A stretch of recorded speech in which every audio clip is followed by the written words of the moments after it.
Well, it's good to be back with you again this week and this Sunday as we continue in our series in Ephesians. And I want to encourage you, if you don't have a Bible, if you don't have a Bible with you in front of you, it might be good to grab one and to have it near you. We're going to be looking at Ephesians chapter 5, and we'll be in verses basically verses 3 through 20. We may not make it through that completely, but I'd like you to have a Bible available. I'll show some stuff on the screen for you as well, but I'll be referencing some things. It might be easier if you have a Bible with you. So if you have one, go ahead and grab it and have it next to you. And probably a good idea every Sunday to have one just next to you. It's probably helpful to have that available sometimes in case I don't hit a PowerPoint slide with a verse on it or something along those lines. So we continue to be in this series in Ephesians, and we're continuing to look at this theme that Paul has been talking about over the last several sections of the latter half of Paul's letter to the Ephesians, where he talks about the idea of a new creation, putting off the old, putting on the new. And what does that mean? And so he goes back and forth and he talks about examples of the old and how we're called to not live as a part of the old self, the old life, and to put on this new clothing, these new garments, this new identity, this new creation, which should be a model more of what our lives should look like. And as I mentioned earlier in the service, we looked at the ending of basically of Ephesians chapter 4, dealt with basically some 7 really strong characteristics of what a new creation life looks like and how very different that is than the way that the world that we live in today operates. How those values are definitely not the values of our society. And so I want to continue by jumping into Ephesians chapter 5, starting at verse 3. And I want to share, I'll share this with you this morning, the screen, and then we'll jump into looking at a few things related to this passage. So look with me at Ephesians chapter 5, starting at verse 3, and we're going to cover here the first verses 3 to 7, essentially. So here Paul says, "But among you there must not be even a hint of sexual immorality or of any kind of impurity or of greed, because these are improper for God's holy people. Nor should there be obscenity, foolish talk, or coarse joking, which are out of place, but rather thanksgiving. For of this you can be sure, that no immoral, impure, or greedy person, such a person as an idolater, has any inheritance in the kingdom of Christ and of God. Let no one deceive you with empty words. For because of such things, God's wrath comes on those who are disobedient. Therefore, do not be partners with them." So interesting section here that Paul re-engages with us, and it's interesting that he's going back. You notice, as I mentioned before, he goes back and forth between the kind of behavior that we're supposed to take off and the behavior that we're supposed to put on. The lifestyle that used to represent us, now the lifestyle that we're called to live with, obviously within the work and the transforming work of the Holy Spirit in our lives.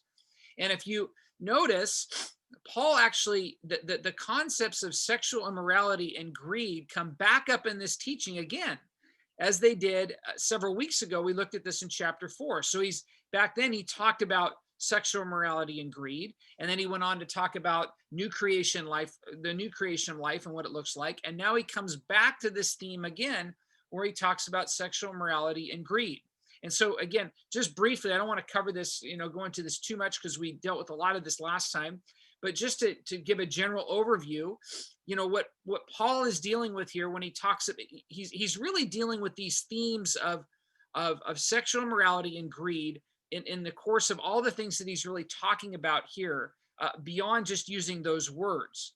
So when he uses the word sexual morality, it's a Greek word porneia, and it basically is the word that we translate today, or it comes from the word pornography in our context today.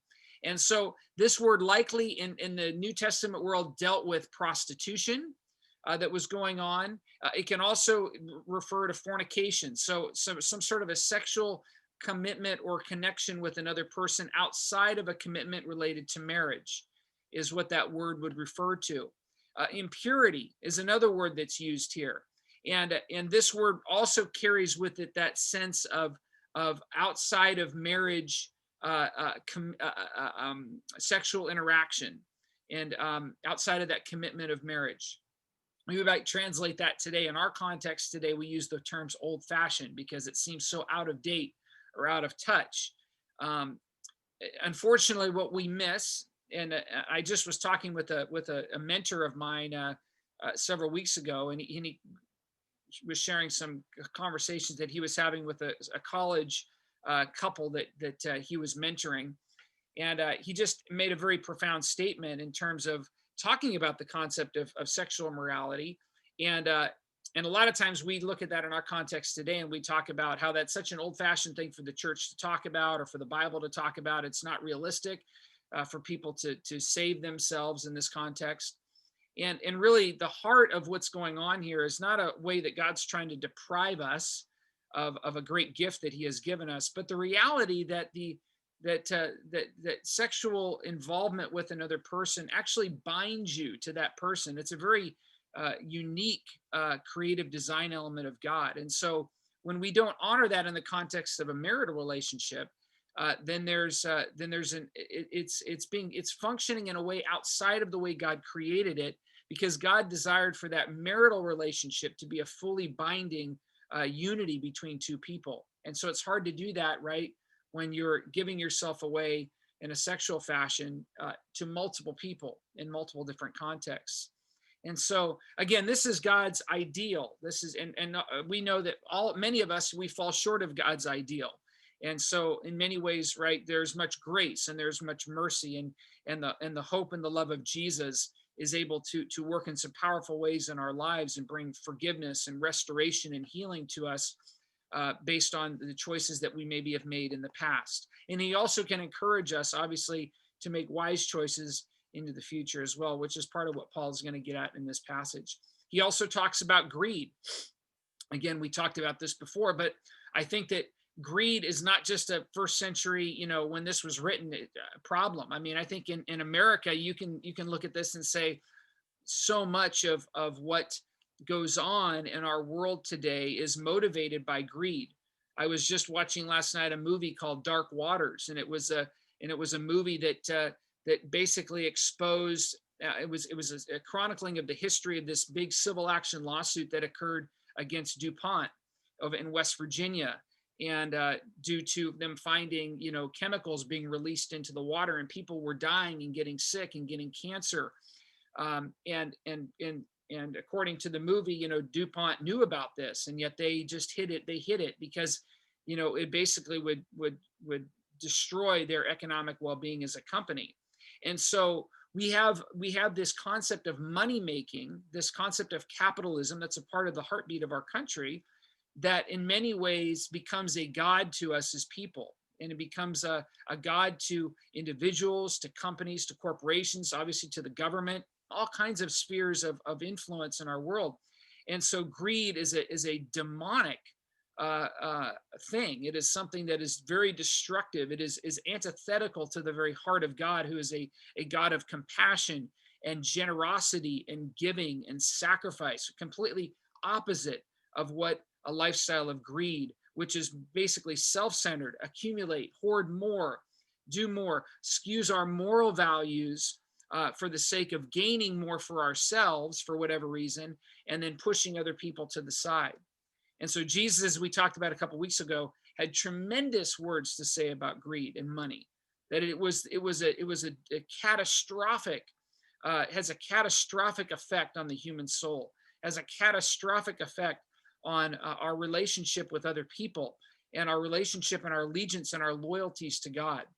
And so as human beings, as Christians, as Americans, as people, we need to be very acutely aware that no matter whatever our financial spectrum is on this call, that greed is a very dangerous and in very ways under the radar. It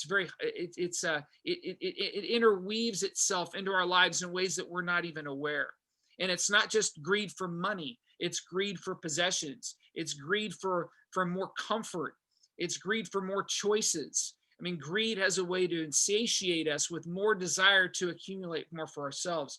And so you can see that a life of a follower of Jesus, which is called to be a new creation life that lives antithetical to that way of consumption for myself, but is more, the heart of God is more towards giving life to other people. You can see how greed is a major culprit, an inhibitor to that kind of life. And so that's why Paul addresses it in both places here. He goes on and he uses talks about the word in verse 4, talks about there shouldn't be obscenity or foolish talk or coarse joking. And so again, this likely occurs to conversations that maybe are sexually unrestrained conversations. Foolish talk is mindless or silly talk that really isn't it's not based on anything. It's just kind of flapping of the gums, right? And you're not really saying anything beneficial or worthwhile to other people. And it could also be expanded to the broad understanding of, like we talked about last week, of not giving ourselves to foolish talk, but talk that is actually targeted towards encouraging and building other people up instead of tearing people down. And he also uses this phrase, coarse joking, which in many ways we can look at and say, how many comedians out there today have to bring in some sort of funny sexual component into their jokes to make people laugh. And this is similar, I think, to what the coarse joking refers to. Taking a special gift like sex and using it in a monopolizing way in order to garner, more notoriety from oneself based on how you can talk about it in a flippant way or in a baseless way or a meaningless way.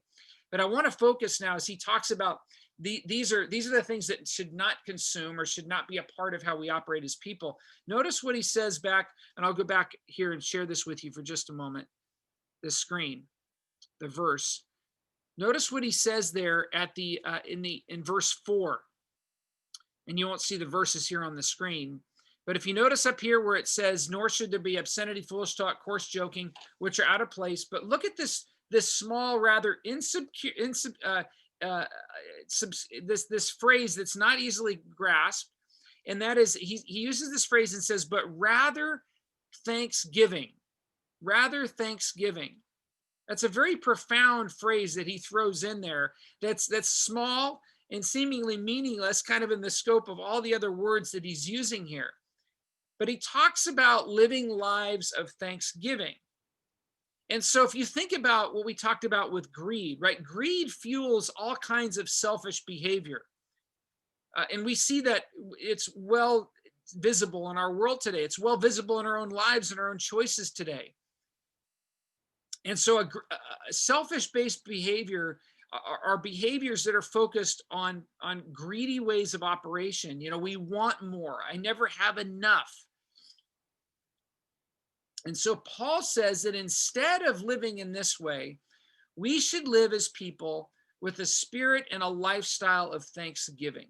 And that is tremendously significant. We've talked about this before in terms of the Psalms and how so many of the Psalms direct us towards thanksgiving in the midst of the psalmist being aware of their despair and their trouble, right? It's because Thanksgiving helps reorient us to what's really important.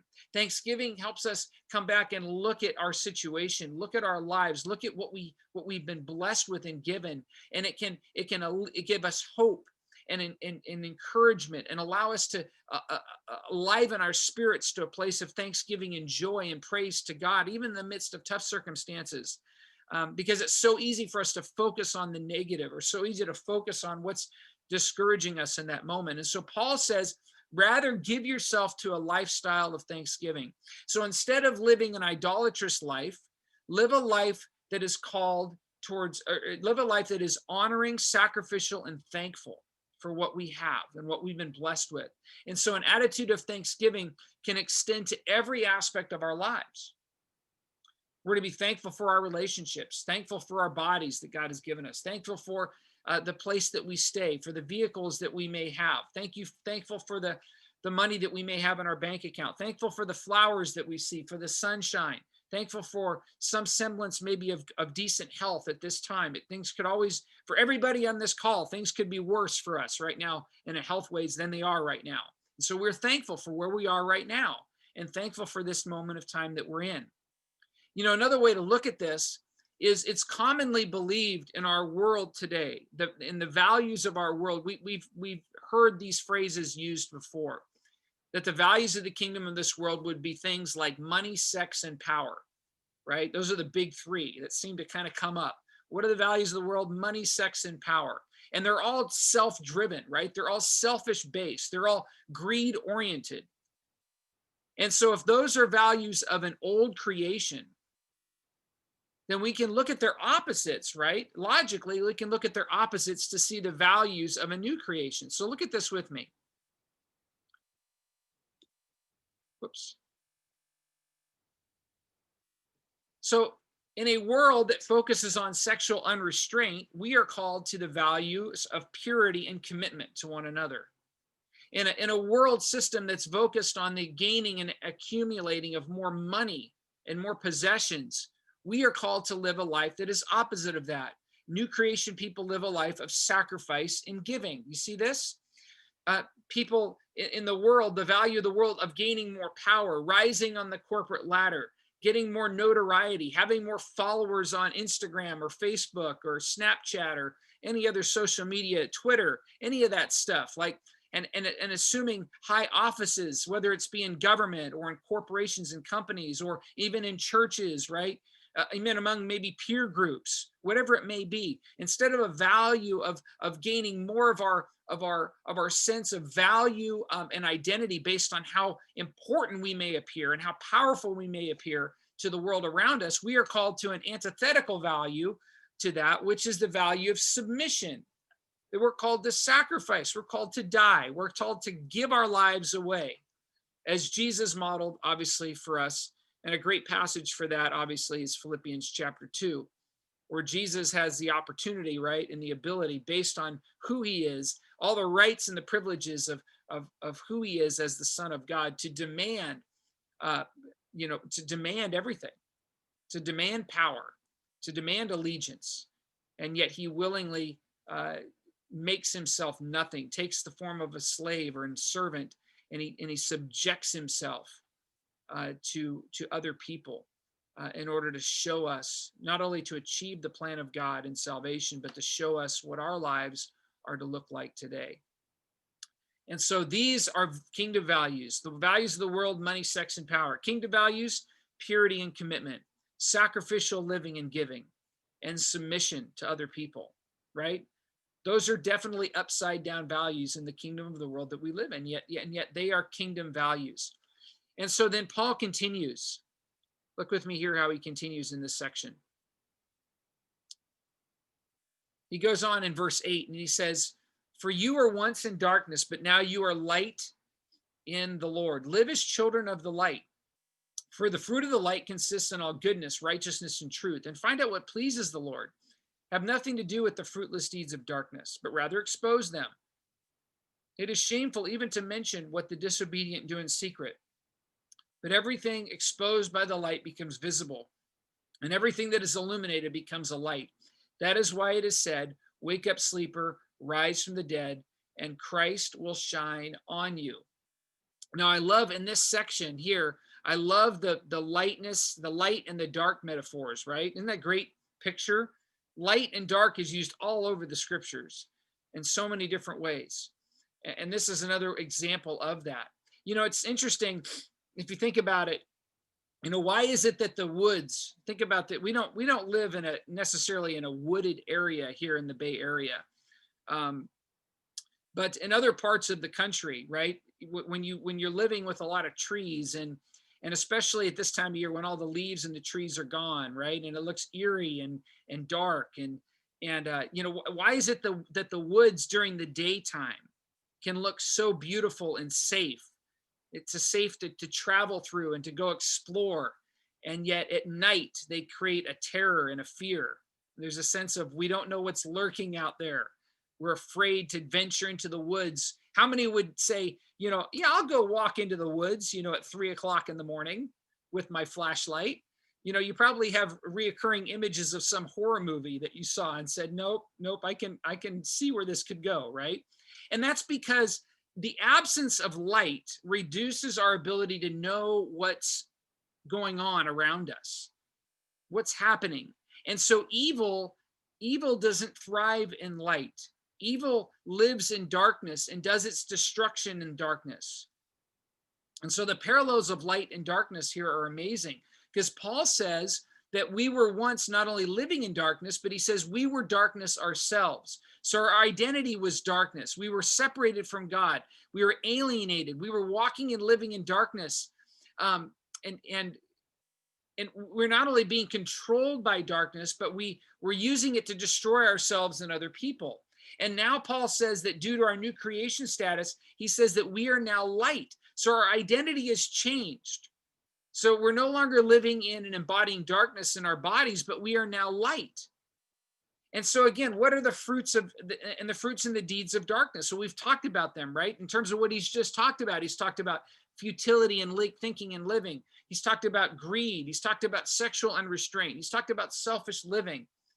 And Paul now says that we are light and that we are called to live as children or as offspring of light. That's a very profound statement. We're called to live as offspring or children of the light. And so we need to, then it helps us understand as he unpacks for us here, well, what are the fruits of living as children of light? If we want to live children of evil, we want to live as children of light, what does that look like for us? Well, thankfully, that's what Paul talks about. That's what this passage is about. Notice what he said. I don't know if I put this on here. I did. Oh, good. Look at this. So he talks about the fruit of light is goodness, righteousness, and truth. The fruit of light is goodness, righteousness, and truth. So basically, we're created to live in ways that represent God. We're to do right and good, and we're to adhere to the truth of the scriptures and to follow the leadership of the Spirit. As we do that, it leads us to a life of goodness, righteousness, and truth. He goes on and he says, the fruits of living as children of light are also that we are able to, that we find out what pleases Jesus, and we do that. We find out what pleases Jesus and we do that. And so this involves an active relationship with him, asking him to teach us, to mold us, and to show us the way ahead. That's why a focus on reading and studying and interacting with and praying through the life and the teachings of Jesus is so foundational to what it means to be a follower of Jesus. We are called to replicate the life of Jesus that we see. If we're replicating the life of Jesus, then we're pleasing him because that's how he lived. And so we're called by the strength and in the power of the Spirit to work towards transformation in order to see our lives look and to operate more like the life of Jesus. This is what it means to live as children of light. That's when we look at the events of this past week, right? We can look at what happened with people resorting to violence, and we can say that is not in no way, in no way of how Jesus operates. Does Jesus ever operate utilizing and advocating violence and destruction as a way to make a point or to oppose something? And so we know based on Jesus that Jesus calls us to live a life that is focused on compassion and kindness and nonviolence and a compassion and a care and a love for people and a desire to understand and to reconcile and to restore relationships. And so as followers of Jesus, we can clearly see Jesus calls us to these things, not the ways that the world seems to want to operate. He also goes on that living as light, as children of light, means that we are also to expose the deeds of darkness with our light. That's an interesting phrase. He says we're called to expose the deeds of darkness with our light. And I think most often what happens is that sometimes we have gotten into a place as Christians or as followers of Jesus, and I've been a part of churches this way too, where we read this verse and we think, well, the exposing the deeds of darkness is to go around and tell everybody how dark they are, man, maybe, or how bad they are, how evil they are, and how sinful they are. But I think it misses the point of what Paul is talking about here, especially as he's talked about the metaphors of light and darkness. The primary way that we expose darkness is not by telling the darkness that it's evil. Darkness knows that it's evil. Darkness knows that it's wrong. Darkness knows that it's bad and deceptive. But by the way that we expose the deeds of darkness is by bringing light into the darkness. We bring our light into the darkness. That is exactly what Jesus did, coming to earth, coming to darkness, incarnating his life and his light among us. Jesus doesn't bark from the sidelines and tell the players on the field that they're doing it all wrong. Jesus gets into the game, right? And he lives on the field with the players. And he shows them a new way. He brings his light into that context and not just telling everybody else how bad they are. And so the same is true for us as followers of Jesus. We are not called to be. Some people have interpreted the language in the scriptures about being in this world but not of this world as being in concepts of being separate from the world, as being like we're supposed to create these alternative existence or societies in our culture as Christians. We're supposed to hoard together and to keep ourselves secure and safe from the evil, dark world that's out there. And so we create these Christian clubs or these Christian communes, and we just kind of do our thing, right? Because we're trying to just buy our time here and die so that we can go to heaven and be done with all these evil, dark people in this world, right? That's how, unfortunately, how some Christians think and live. And it's, again, completely antithetical to the example of Jesus. Jesus didn't live that way. Jesus brought his life into the darkness. He brought his life into the world. And we as his followers are called to penetrate darkness with light. Not that because we're self-righteous and that we feel like, oh, we've got all the answers. No, because the life of Jesus is a life of compassionate and grace and extravagant love. And so we care. We care for people around us. Our hearts should break when we see the brokenness in this world, when we see people struggling, whether it's through their own anger or through suffering. Our hearts should break. The heart of Jesus breaks for people. And so we are called to bring light into the darkness. We expose that darkness by bringing light into the darkness. And so incredible encouragement, hopefully for us as followers of Jesus. Even in Matthew chapter 5, verse 6, in the Sermon on the Mount, Jesus illustrates or talks about this when he says, he calls us to let our light shine before others. Notice that he says, so that your deeds, so that they might see your good deeds and glorify God in heaven. And so we're called to be lights that are shining in the darkness. You can't shine in darkness if you're not in the darkness to shine. We're called to shine in that darkness, in those places of darkness, in the brokenness of our world. And as we do so, the light of Jesus does some transforming work. I think I may have shared this with you. And I'm going to wrap up with this morning. I may have shared this with you once before, but I did a trip. I did a trip to Vietnam. It was back in 2006, I think it was. It was with the church. We did a missions trip where we partnered with underground churches, actually, in southern Vietnam, in Ho Chi Minh City, which used to be Saigon, and is now called Ho Chi Minh City in the south. And so we were there, and much of the church, the body of Christ, the movement of Jesus in Vietnam has largely been desired to be controlled by the Vietnamese government. And so the only churches that can exist are government sponsored or government endorsed churches. And so these are churches that the government knows about, that they have some semblance of control over. And yet we went in a way to partner with underground church leaders that are doing what they're doing the work of the church and bringing hope and light to in a proactive way to people who need Jesus.